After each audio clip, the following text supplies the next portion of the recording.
Welcome and welcome back to the In My Father's House podcast. I am your host, Reah Stevenson, with my co-host, Ruel Stevenson. And with that, welcome to episode 7.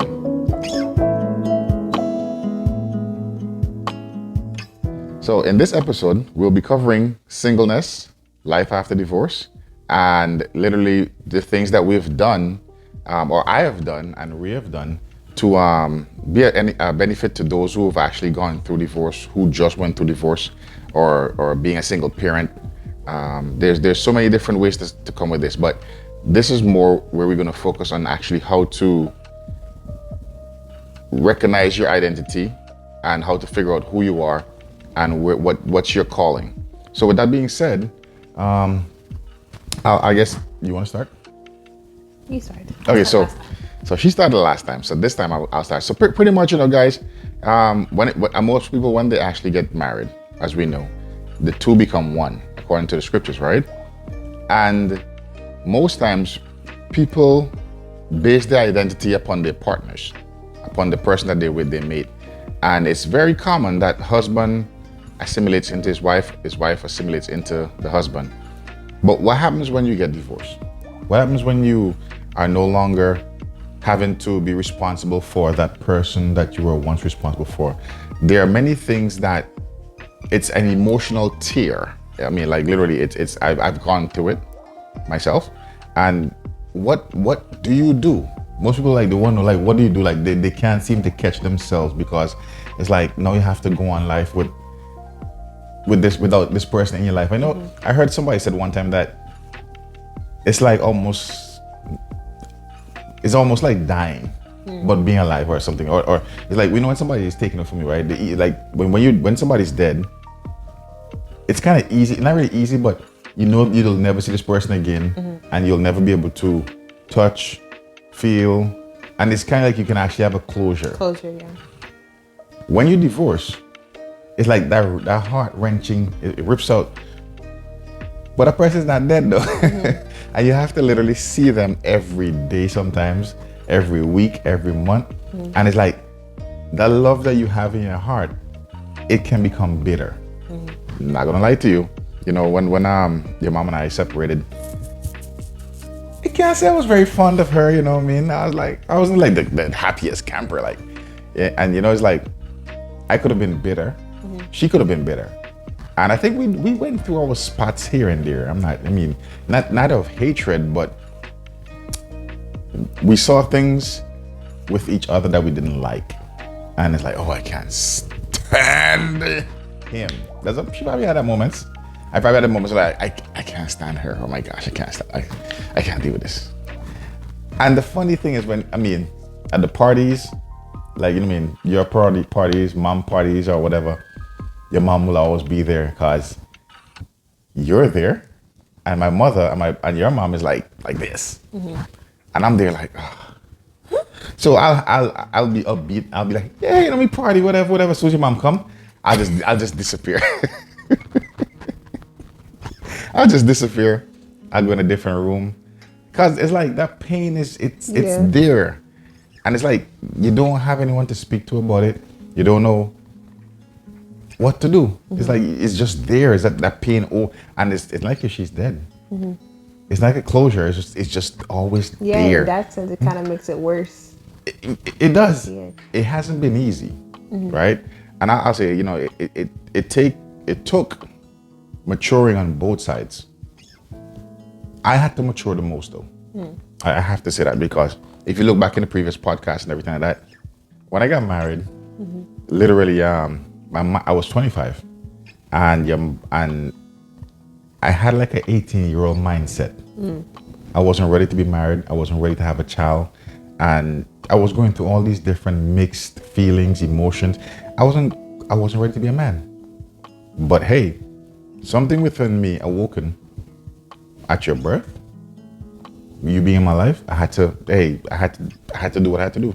So got married and everything, but I wasn't ready. And even in my marriage, I was still a young boy trying to figure out, what is it I'm supposed to do? Right. Wasn't doing what I was supposed to do.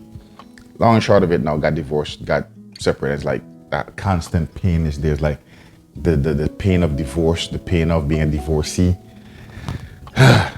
it sucked. But I always understood that no matter what, I needed to be there for you because you didn't ask to be here. Like, oh, hey, you know what? Can you guys choose me? I want to be in the world. You know what I mean? No, it's just like, hey, ready now? Here I'm coming. Hey, look at me. You know what I mean? And you came, so I had to be there. But the pain of always seeing your mother, I'm like, oh my gosh, like, and the funny thing is, like, you know, we used to, of course, you know, married, we had to copulate, to sleep together, to have you, right? Yes. And it's like, now you've seen this person over and over, and all those emotional, it's there, the emotions are there and everything that, but I had to find a way to cope with it. And sometimes people are struggling with the coping part of it. How do you cope? And they become very bitter, very angry, very hateful. Wives may become or ex-wives or baby mothers or whatever that may become very, very hateful and this like, ugh. And instead of actually checking self, understanding that there's some work that needs to be done on itself, meaning emotional healing, whether it be going to counseling, whether it be talking to a friend. And you know, the funny thing is, I believe strongly that man plus God can do anything. I believe that. There are times where I felt I can't breathe. I can't go on. I can't do anything. But I would just cry out to God. Like, just cry out, like, Lord, help me, please. And I remember I went through depression for 5 years. It's so funny. Here I am, divorced or separated at 28. I didn't even know when the divorce went through. That's how bad it was. Like, I literally didn't know. Your mom told me, like, didn't you get this paper in the mail? No. And, you know, I looked at it and stuff myself. Like, oh, wow, it's crazy. Yeah. But now I had to go on. And the going on part, most people become, like, I would say devilish. It's easy to become devilish or demonic because, oh, you don't want me? You don't want, okay, fine, let's do that. But through it all, I believe that studying the Bible, talking with friends, learning to open up and speaking about that hurt or that pain literally made the difference. Definitely made the difference. And again, speaking with you were just like an anchor in a sense. You know what I mean? Like, hey, I had to go on. I have my daughter to focus on. Like, I couldn't afford not to be in control of my mind and my emotions and stuff. So I had breaking moments, but the next day, God is like, okay, time to go on. Right. Time to go on. It makes you bigger. It makes you stronger. So life after divorce, you know, we've done a lot of things. You know what I mean? We've done a lot of things. What's your thoughts so far?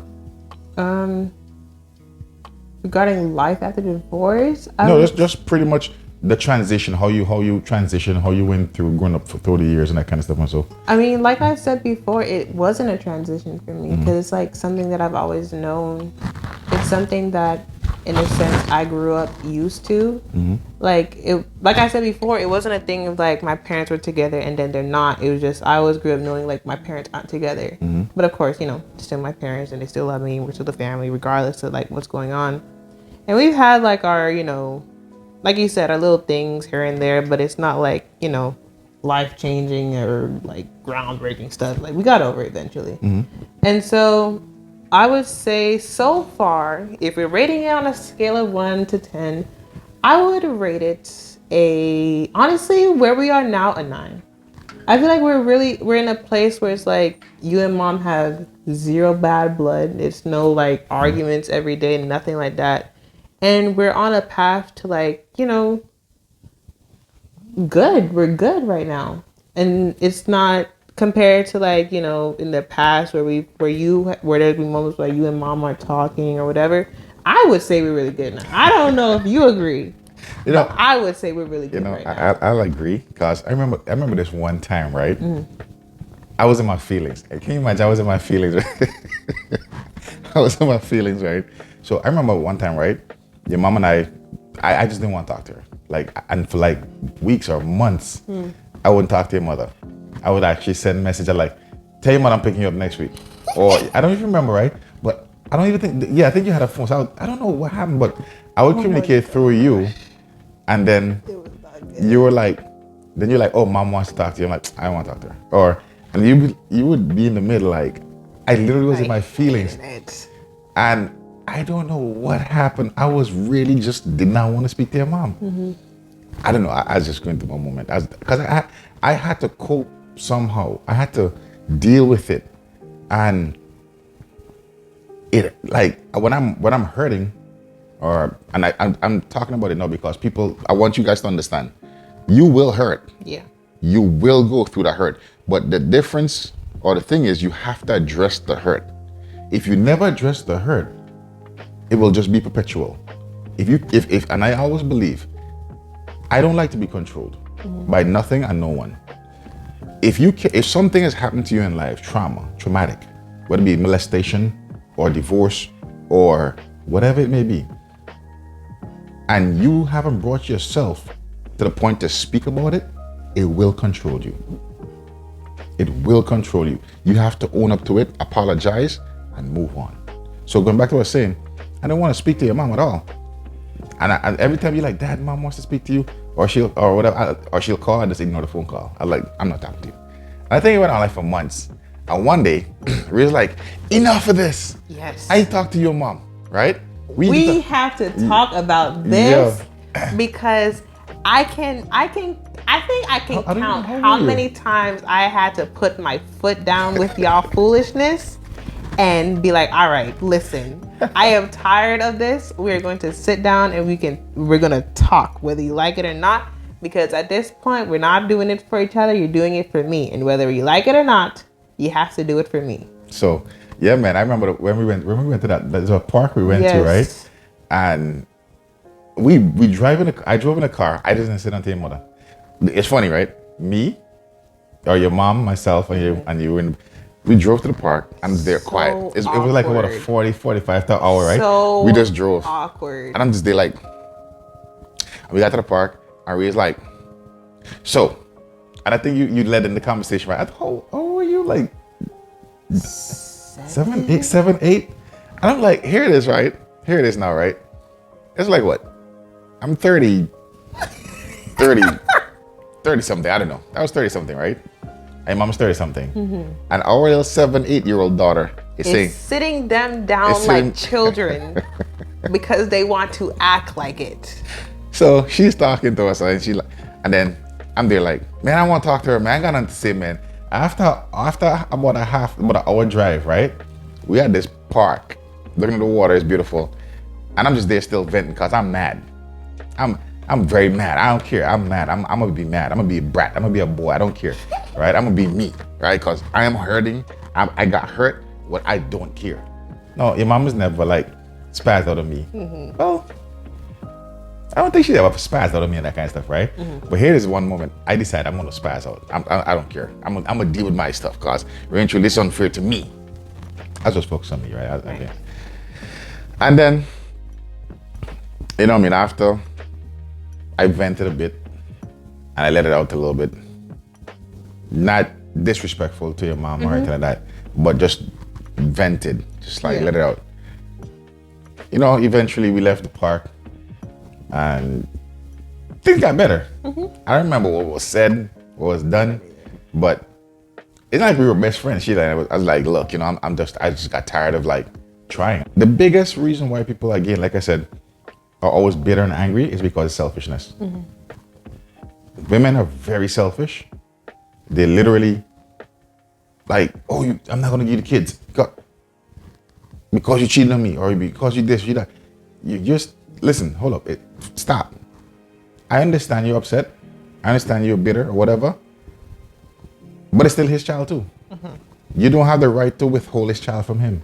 If he wants to be there, that's a different story. If he wants to be there, if he's trying to be there and that kind of stuff, and you're trying to make it hard because I'm going to pay you back, and I'm going to make you suffer because I'm hurting, you're being a big kid. Your mom has never done that to me, right? I mean, like I said, she's been, when it comes to like my position in your life and that kind, she's always recognized, okay, this is her father, and no matter what, we had our time together, but it's over. But this is her father still. And she's never, passed her place when it comes to that. And like I said, even with the braces thing in the other episode, she actually came and asked me for permission to actually make the call or make that choice to allow you to get braces. And I was like, wow, I respected her even more. So suffering is what you put yourself through. You have to find mechanisms. Go to the park, read books, find yourself. One of the things that really helped me a lot is realizing who I was in Christ. Man, I tell you that I remember I started reading Adventist Home, and the first I couldn't even get out the first chapter without tearing up, because I realized my home wasn't that. I'm like, wow, this is crazy. And I said, Lord, help me. But eventually, we separated in different things and then divorce afterwards. But you literally have to find the way to stop being selfish, whether it be man or woman. The man, I'm not going to give you no child support. You're not giving the mother, hey, that money is to take care of the child. If you can afford $50, dude, give the $50, give the $100. Whatever you can afford, still. So, and the biggest thing is, you still have to be there. Pick that child up. You might divorce the mom or separate from the mother you're not divorcing the child. Yep. You gotta be there, pick up that child, spend time. And women, please, I'm begging you guys, the father wants to spend time. The more time he spends with the child is good for both of you, because you get time to breathe. You let things go. Hey, you know what, man, you hurt me. Speak about it. Talk with him. Oh, you cheated on me. You hurt me. I'm devastated by it, but I forgive you. Forgive. We in a society today, people don't forgive. I'm angry. I'm bitter, so I'm going to hold on to it. We do not forgive. We do not say sorry. And generally, somebody has to tell you say sorry. I remember I may have gone to your mom several times. I am sorry. Looking back at the person I was, I recognized that I wasn't mature. And there's a saying, hurt people hurt people. Yep. So I was dealing with my own traumas in my past and different things. And then I hurt your mom. Or we hurt each other, because things happen, but I talk about my end. And I apologize time and time again. I apologize. I was calling the phone. I'm pouring out my heart. I'm sorry. I look back. I'm sorry. And your mom was like, when she was in the door, she's like, Ruel, you want to come inside? I'm like, no. I didn't go there for me to go in the house and try to reconnect. Nothing. I just wanted her to know, from my part, whatever I played, I was sorry. I was truly sorry. And I asked for her forgiveness. I let that thing go. Yeah. It was eating me. Your mama, I would say a lot of the time when it comes to forgiveness, it's just more so a pride thing. Nobody wants, because I would say asking for somebody's forgiveness is a very humbling thing, and nobody wants to be humbled, because especially if you're in a situation or a divorce where it's you have your side and he has his side, nobody wants to just succumb. Relinquish. Yeah, exactly. So it's just like you said, it all stems from selfishness, because you're being selfish and holding on to that pride. But then it's worse when you have a kid involved who's stuck in the middle of it. That's why just like you said, getting over that and understanding I'm not doing this for me alone, I'm doing this for my child as well. That helps a lot. And even if you don't have a child in your marriage, divorce, or if you didn't have whatever, if you just, and like Dad said, just let go of the pride, the selfishness and all that, and literally sit down with that person and just let go of everything, forgive everything, and just then move on with your life. That can be extremely freeing, because if you move on and not have that sense of closure, it's just going to be pain. You're always going to remember that pain. But if you have that moment of forgiveness, that'll be your last moment with that person, and understanding that moment of forgiveness will be a happy moment, rather than the divorce being your last moment and it being a painful moment. Exactly. You go to somebody and you said, hey, there's two phases. There's two things that must be done. One, You must go and acknowledge. If I slap, let's say I slap this person over here, you go to them. It's not, hey man, I'm sorry. No, no. You said such. I am sorry that I slapped you. I'm sorry that I slapped you. And then saying I'm sorry I slapped you, that's the first part of the whole process of healing. The second part though is the humility that people don't want to have. Can you please find it in your heart to forgive me? When you do that, you're now putting yourself into this person's hand to say yes or no. They know because it's like you're asking a question. But you see, most people, there's a saying, instead of saying, can you forgive me? They said, do forgive me. Do forgive me is not a question. Do forgive me is not you humbling yourself. Again, it's, can you please forgive me? That's a question. Whether or not they say yes or no, you've now put everything that you literally had in you on that person. Can you please forgive me? Also, right? There's the next part. I forgive you. I forgive you. You have to be willing to forgive as well. Most people today, they don't even say sorry. So they don't even get past all the phases. It's like, come on now. That doesn't make sense. And they can't let it go.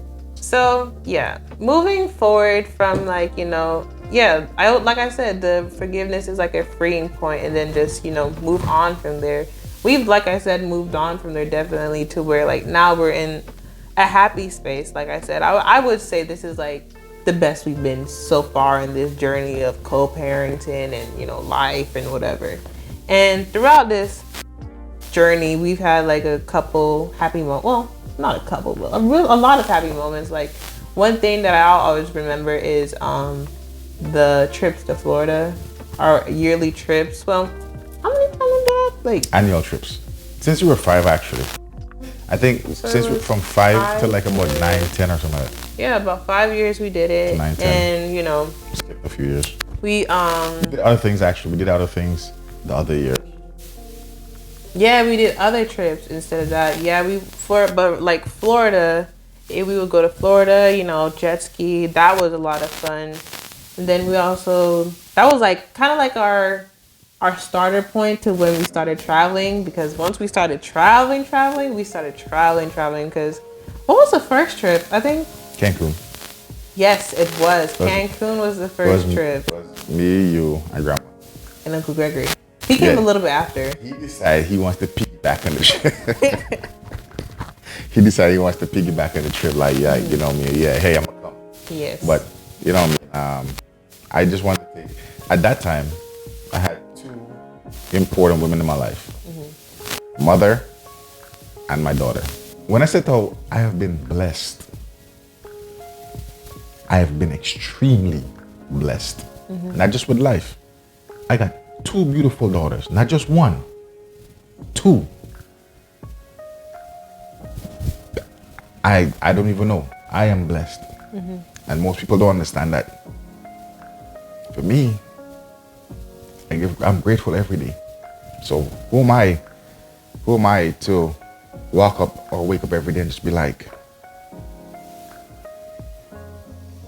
this day, people provoking me, or people hurting me, or whatever. No. I look at my daughters. You're young, you're beautiful. I look at Rena. Yeah, she's young, she's beautiful. And I'm like, I couldn't ask for anything better. No, I just want to serve God. And that joy, that peace, that I'm not doing everything right. I'm not even gonna lie to people. I haven't arrived. I'm not perfect. But you know what I mean? It's like, there's life after divorce. There's life, but you have to get to know your Creator. Yeah. It goes right back. I went into the Bible, the Word. We used to go down to Atlanta and feed the homeless. We used to go to the homeless, feed the homeless. I feed the homeless. Distribute food. Yeah. right? Do something. I remember I read a quote that said, oh, don't worry about saving the whole world at once. Start by saving one person at a time. Start giving. And you'll find that the more you give, the more you're going to get. So there's life after I this. will say, you mentioning feeding the homeless, I'm thankful for that experience, especially from it being such a young age. Like, I look forward to it. You know, I look forward to, because it used to be like a day process. We had a system. Wake up early, go by Aunt Joan's house, and just start packing up the food, and then we head downtown, and we had our spots, and we just go and get out, and like those moments, of course, you know, like when we do go out, we would, you know, have a service with everybody, we'll get everybody together, have like a little, not too long to drain them or whatever, because I'm sure, you know, they got their own stuff going on. So those moments, I will honestly say that like those are like memories that will go on with me forever, because they kind of like they humble you in a sense, know that like this could be you could be struggling as well, hoping that God sends somebody to, you know, help you. And so just showing the blessings that God has given me, to where it's like I don't have to worry about if I'm gonna wake up in my bed or if I'm gonna wake up in the street trying to find somewhere. I'm thankful. And I'm also thankful that we started that with me being so young, because even we did like the nursing home, just stuff that I've done from young that turned me into like a very helpful person, who like whenever I think of like an opportunity, first thing is like, how can I help somebody through this opportunity, which is why I want to go into law, because like you can help a lot of people in law. Even in like school, like most people in the clubs that I have to do, we have to do volunteer hours, and they're like, oh, volunteer hours. But like me, I look forward to it, because like I like helping people, and I truly believe that stems from just the stuff that we've done so early, and me growing up wanting and liking to do that. You know, for me, it was like almost like a coping mechanism, because when you're helping somebody, you're not thinking about yourself and what you're going through. You know what I mean?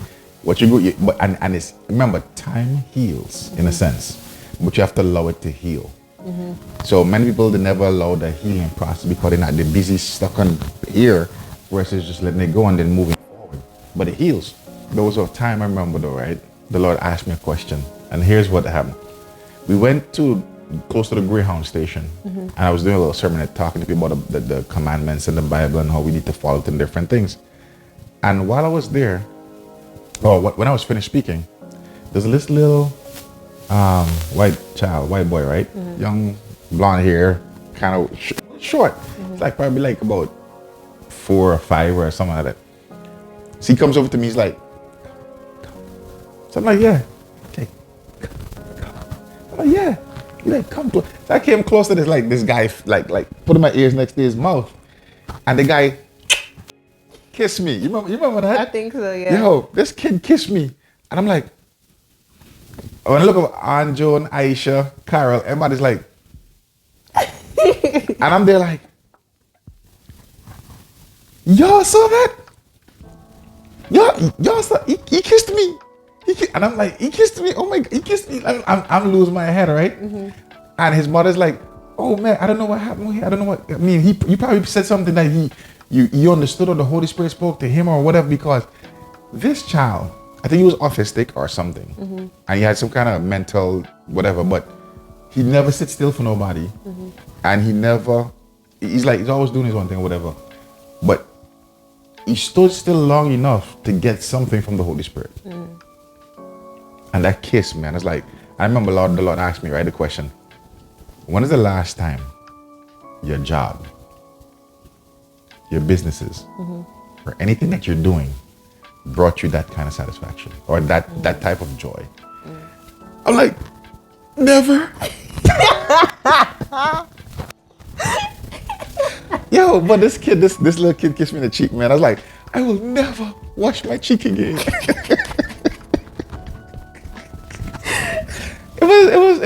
It was fun, man. We had a lot of fun times. We did. But you see, the thing is, and going back, so there is life beyond separation or divorce, but you have to find the happy place. You have to go after it, and that's some, like, we can share that memory, because those are the things that we were doing. Yep. In spite of people knowing how much I was hurting or in pain, nobody actually really knew except my Father in heaven. Matter of fact, my Father in heaven became more of a father to me because I could go to him and tell him how much I want to hate this woman. You give me this woman. Matter of fact, I said, I chose this woman, right?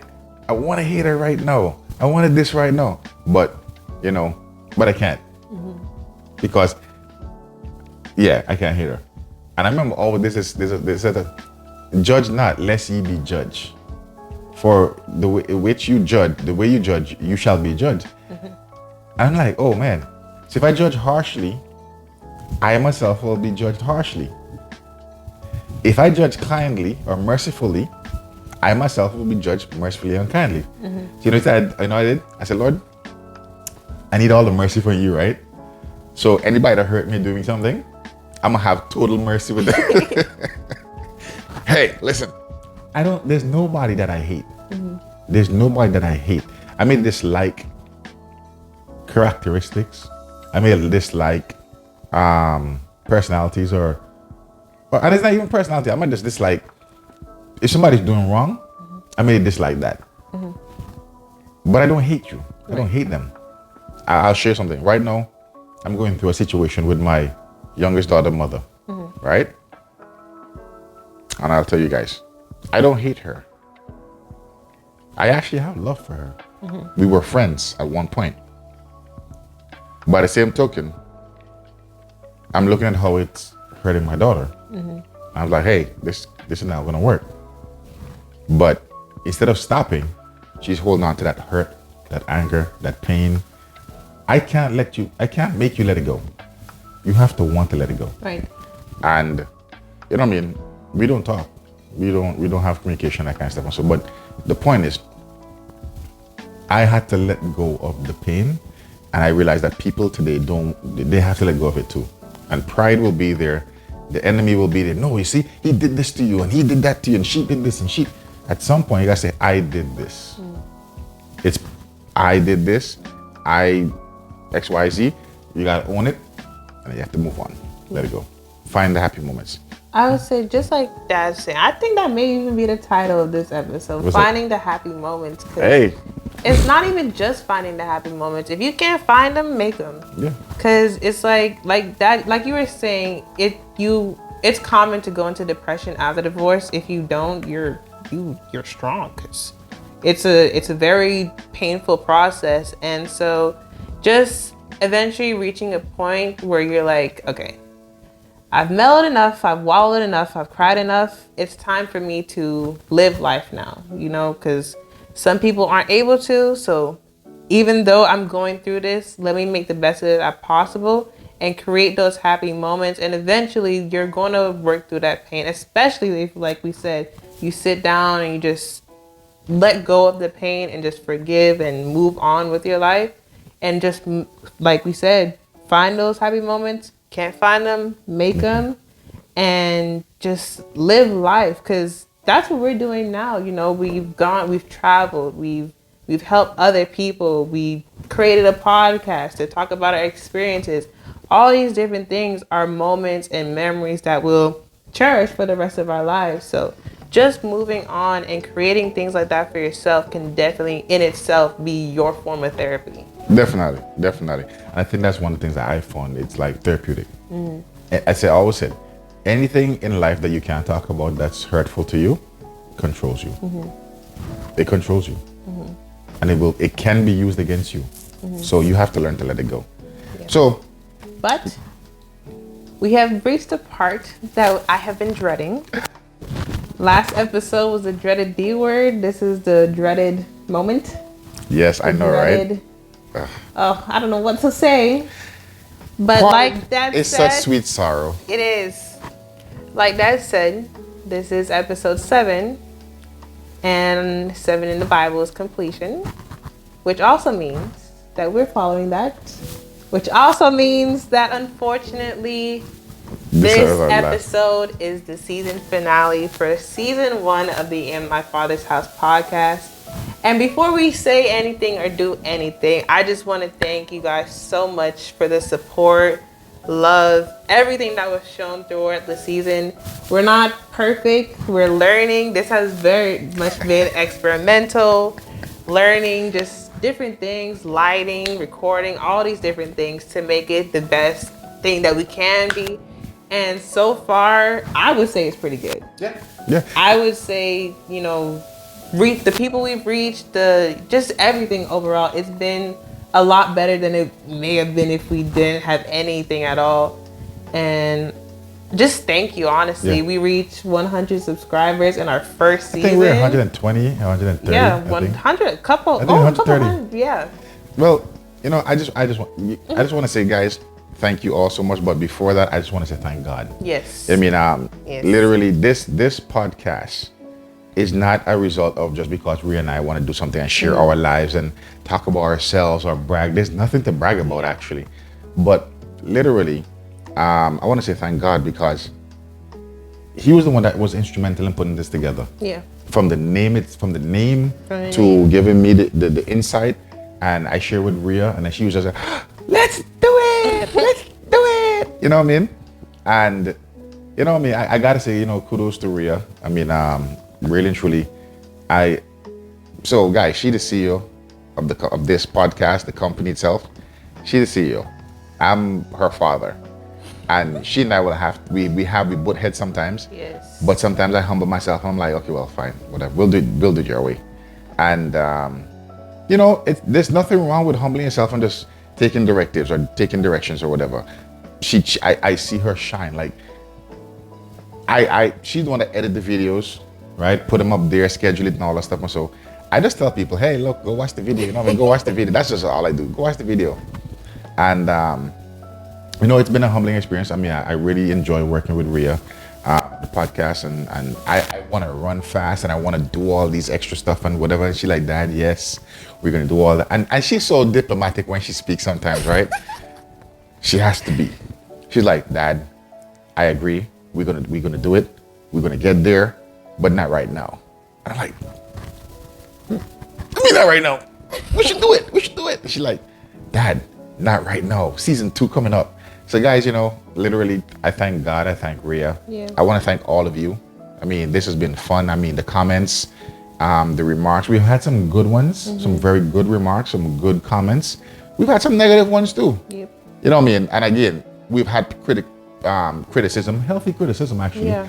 My friend Tishawn Jackson, I want to say thank you so much, my brother, for being just for taking the time out to recommend. Actually, the lighting is different.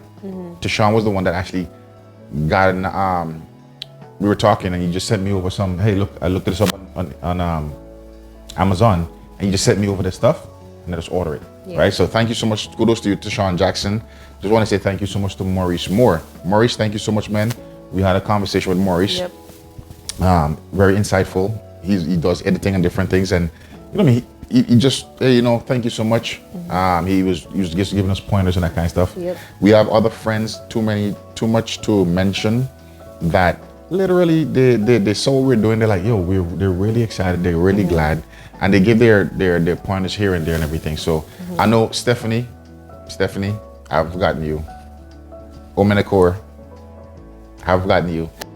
Stephanie's like, well, that's so amazing. You know what I mean? And you guys, let's do the team stuff. And I got professional cameras, and she was like excited, yo. Right? She like, I do. We let's make this thing a big thing, man, or whatever. And of course the CEO, she was like, not right now. You know what I mean? I was like, oh my gosh, this girl is killing me. But you know what I mean? It's been a fun journey. It's been an exciting journey. And a learning curve. I got some more people to thank. I want to thank Roberta. We love you so much. Roberta has been here since before the beginning was the beginning. You know, she helped trigger, you know, Dad and this whole entire experience and been along it the whole way. We had a talk with her the other day, and that just, you know, fueled more ideas and just a lot. Let's just say we have a lot planned. Exactly. We're not going to give it away. We're going to leave you guys in suspense, but we have a lot planned. And I also want to thank Dad for just being the best partner a partner can have, you know?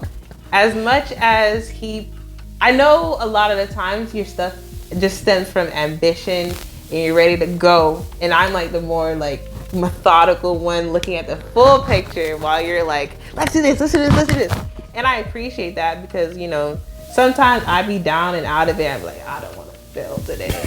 I don't. And then here come Dad, get up, we gotta go, we gotta get ready, we gotta film. And just, you know, that energy that you bring to, you know, the podcast and just in general, it's very helpful. And it, you know, like I said, the best partner I can have.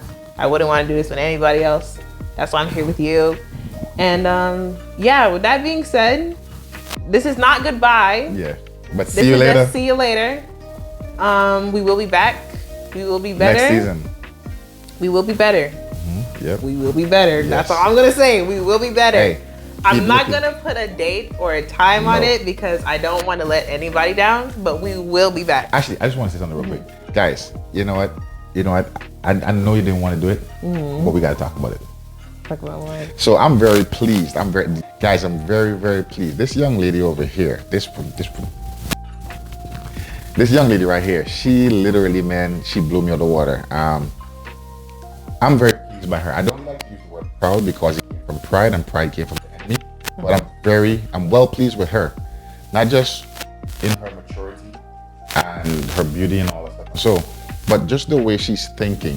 And also, Reah got accepted to go to Stanford University, right?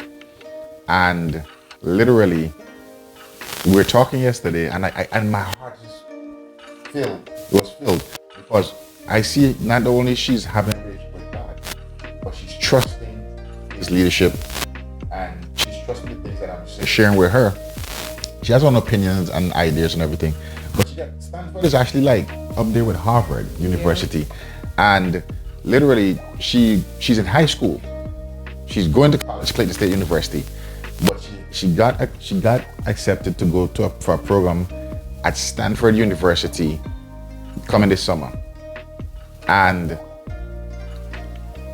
you tell them why you not? Why did you? Are you going still? I'm not gonna say no, and I'm not gonna say yes. I'm just gonna say it is in God's hands right now.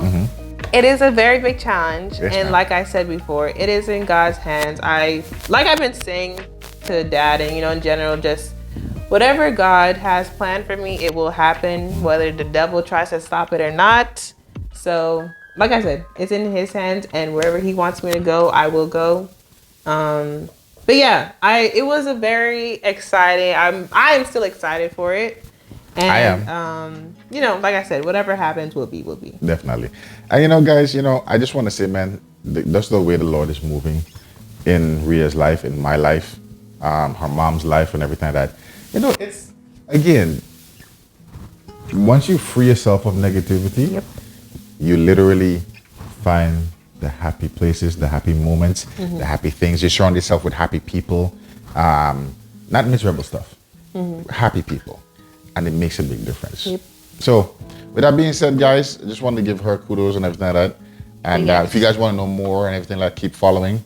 We'll talk about a lot of stuff. And season 2 is going to be amazing. Turn on your notifications. Yes.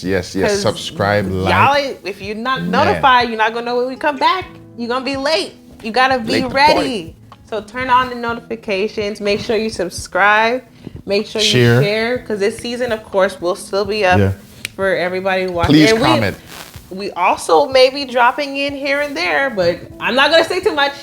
I'm just going to let it happen. Leave you guys in suspense. With that being said, like Dad said, make sure you like, subscribe, everything. Be ready for when we come back. And like we always say, we love you guys, and we'll be back. Bye.